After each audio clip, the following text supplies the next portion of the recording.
Hello everyone.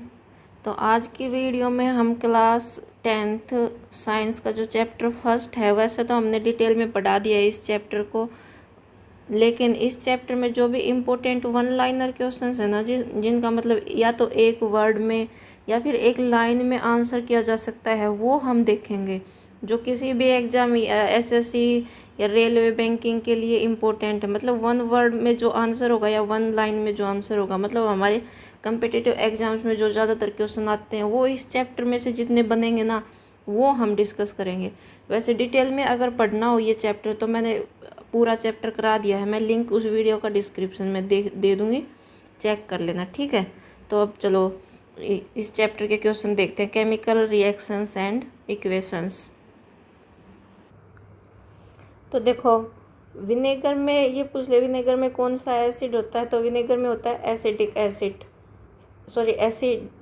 Acid. और orange या lemon में कौन सा एसिड होता है, तो इसमें होता है सिट्रिक एसिड। आंट स्टिंग जो हमारी चींटी हो गई, उसका जो डक होता है वो जिससे काटती है उसमें, या नेटल स्टिंग, नेटल एक पौधा होता है, ठीक है, उसका स्टिंग वो अगर चुभ जाए तो उसमें कौन सा होता है, उसमें होता है मेथनोइक एसिड। टर्मेरिंट मतलब इमली में कौन सा एसिड होता है, उसमें होता है टार्टरिक एसिड। टमाटर में ऑक्जेलिक एसिड। और सोर मिल्क अगर दूध खट्टा हो जाए उसमें, या कर्ड यानी दही में कौन सा होगा, लैक्टिक एसिड, ठीक है। देखो, अगर ये पूछ ले कि फोटोसिंथेसिस रिएक्शन क्या होती है, तो फोटोसिंथेसिस रिएक्शन जनरली प्लांट्स में होती है, पौधों में, प्लांट्स में होती है, ठीक है। तो इसमें क्या होता है, जो प्लांट्स होते हैं वो हमारे एटमॉस्फेयर से, मतलब बाहर से CO2 कार्बन डाइऑक्साइड ले लेते हैं और वाटर के साथ मिलके क्या बना देते हैं, ग्लूकोज बना देते हैं, ठीक है। और किसकी प्रेजेंस में, सनलाइट की प्रेजेंस में, मतलब जब पौधे जो हैं ये ग्लूकोज और क्या बनाते हैं, ऑक्सीजन और H2O। तो ये पौधे फोटोसिंथेसिस सिर्फ दिन के टाइम ही कर सकते हैं, क्योंकि दिन के टाइम ही सनलाइट मिलेगी, और फोटोसिंथेसिस के लिए सनलाइट मिलना बहुत ज़रूरी है। अगर सनलाइट नहीं मिलेगी तो ये रिएक्शन नहीं होगी, ठीक है। और क्लोरोफिल जो कि पौधों के अंदर होता है, पत्तियों में, पौधों की जो लीव्स होती है ना, उनमें होता है क्लोरोफिल।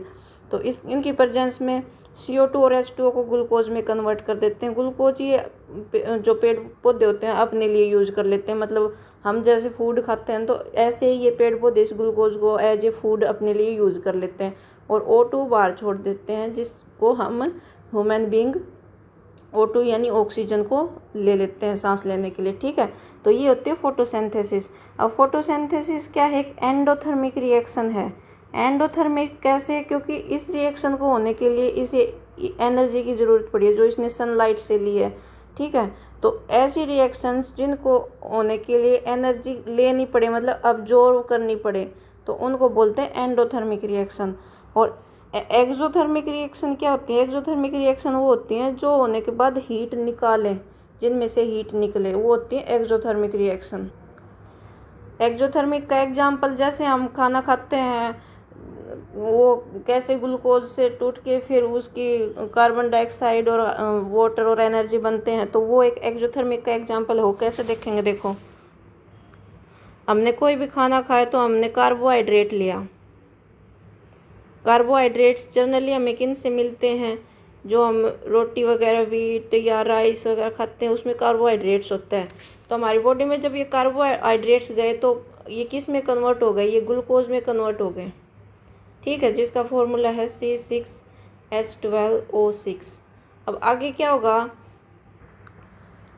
ये C6 जो ग्लूकोज है, हमारी बॉडी में ऑक्सीजन भी प्रेजेंट है, क्योंकि हम ऑक्सीजन बाहर से ले रहे हैं सांस के द्वारा। तो फिर ये ग्लूकोज जो है ऑक्सीजन के साथ रिएक्ट करके जो प्रोडक्ट बनाएंगे वो क्या होंगे, वो होंगे,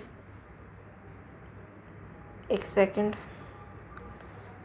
C6H12O6। इसने ऑक्सीजन के साथ रिएक्ट किया तो क्या बनाया इसने CO2 बनाया जो हम बाहर छोड़ देते हैं, ठीक है। और इसने क्या बनाया, H2O, और क्या, एनर्जी।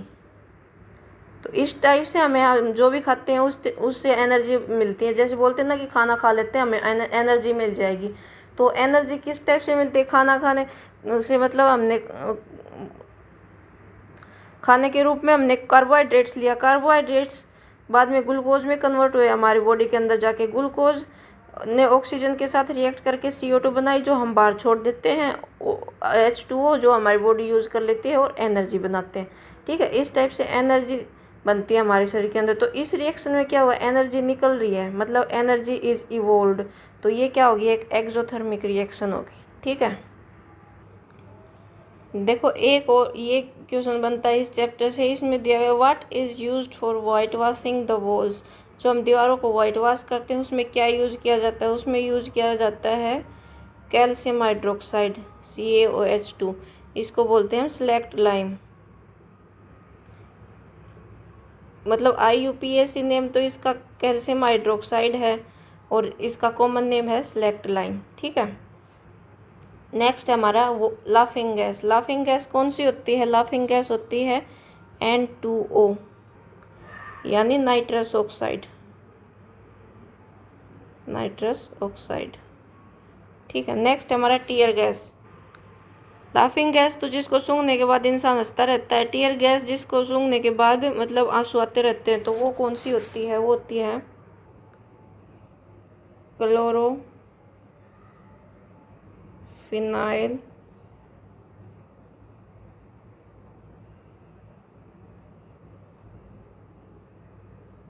मिथाइल डाइन प्रोपेनडिनाइट्राइल, ये होती है हमारी टीयर गैस। और इसका फॉर्मूला क्या होगा, इसका फॉर्मूला होगा ClC6H4CHCN2। ठीक है, इसको हम CS गैस भी बोल देते हैं, CS गैस। तो नेक्स्ट क्वेश्चन हमारा ऑक्सीडेशन क्या होता है। ऑक्सीडेशन मतलब ऐड ऑफ ऑक्सीजन और रिमूवल ऑफ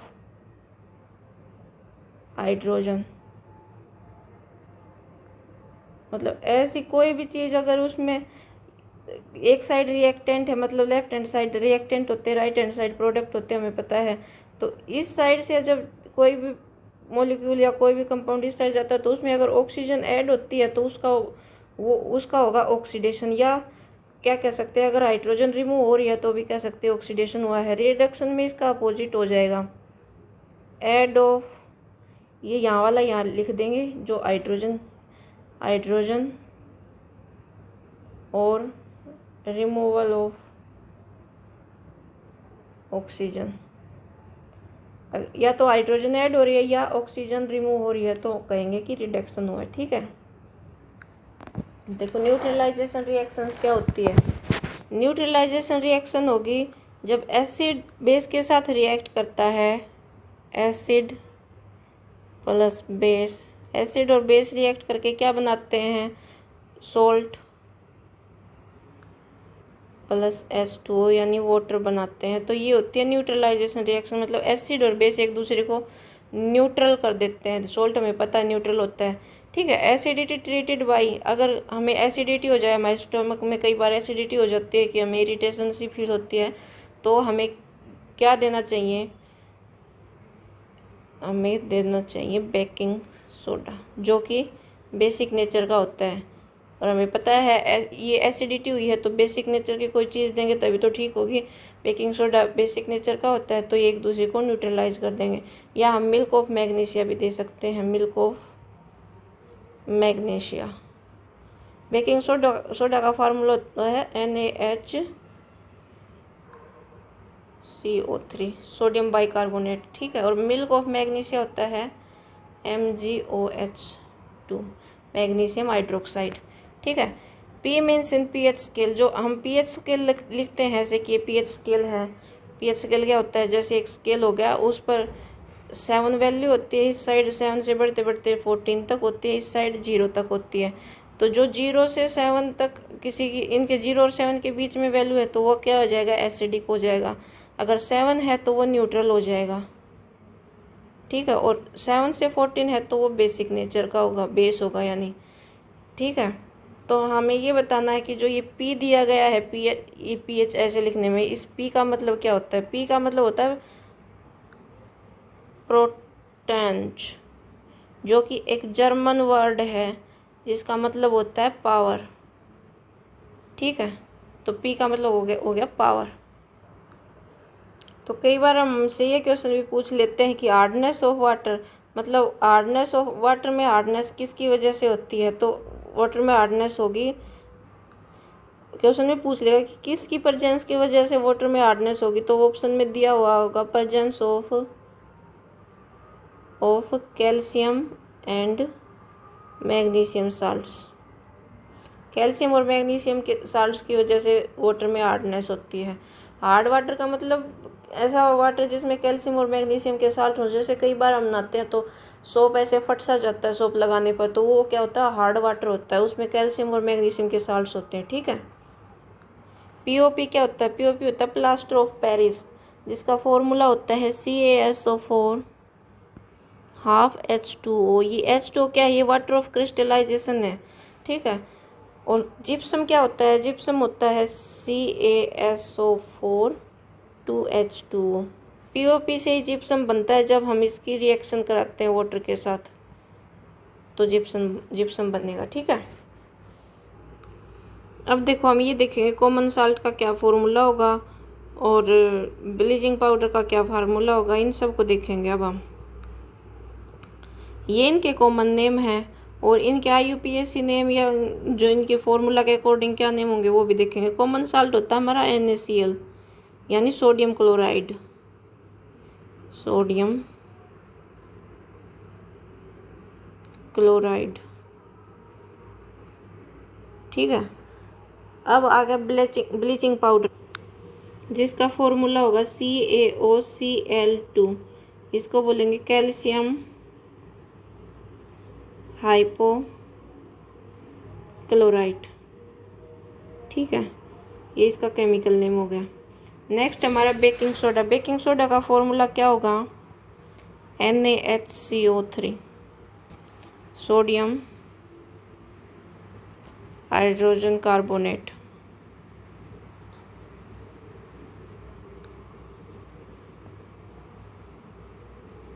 ठीक है। फिर आ गया हमारा बेकिंग पाउडर। बेकिंग पाउडर क्या होगा, यही होगा बेकिंग सोडा ही, लेकिन इसमें हम अगर माइल्ड एसिड अगर यूज कर दे तो वो बेकिंग पाउडर हो जाता है। माइल्ड एसिड कैसे, जैसे कुछ भी बेकिंग सोडा का यूज हम जनरली खाना वगैरह बनाने में करते हैं। कोई ऐसा खाना जैसे पकोड़े हो गए और कुछ हो गया उसमें करते हैं, तो उसमें अगर बेकिंग सोडा के साथ हम थोड़ा सा माइल्ड एसिड यानी कुछ नींबू का जूस या कोई और सिट्रिक चीज़ जिसमें एसिड हो, माइल्ड मतलब एक तो स्ट्रॉन्ग एसिड होते हैं सल्फ्यूरिक एसिड, ये खतरनाक होते हैं, लेकिन जो माइल्ड एसिड जो नेचुरली होते हैं नींबू में या किसी और खट्टी चीज़ में, वो अगर हम डाल दें बेकिंग सोडा के साथ तो हो जाता है बेकिंग पाउडर। ठीक है। वॉशिंग सोडा का क्या फॉर्मूला होगा,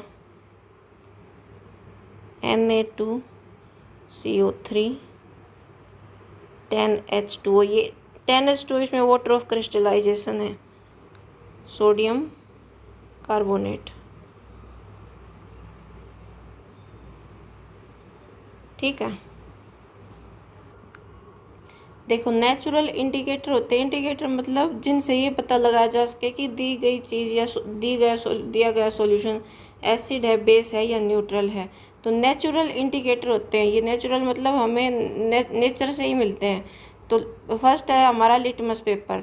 लिटमस पेपर अगर पर्पल हो जाता है कोई भी सॉल्यूशन उस पर डालने के बाद तो वो सॉल्यूशन कैसा है, न्यूट्रल है। अगर कोई सॉल्यूशन हम लिटमस पेपर के ऊपर डालेंगे वो हो गया रेड, तो वो क्या है, एसिड है सॉल्यूशन।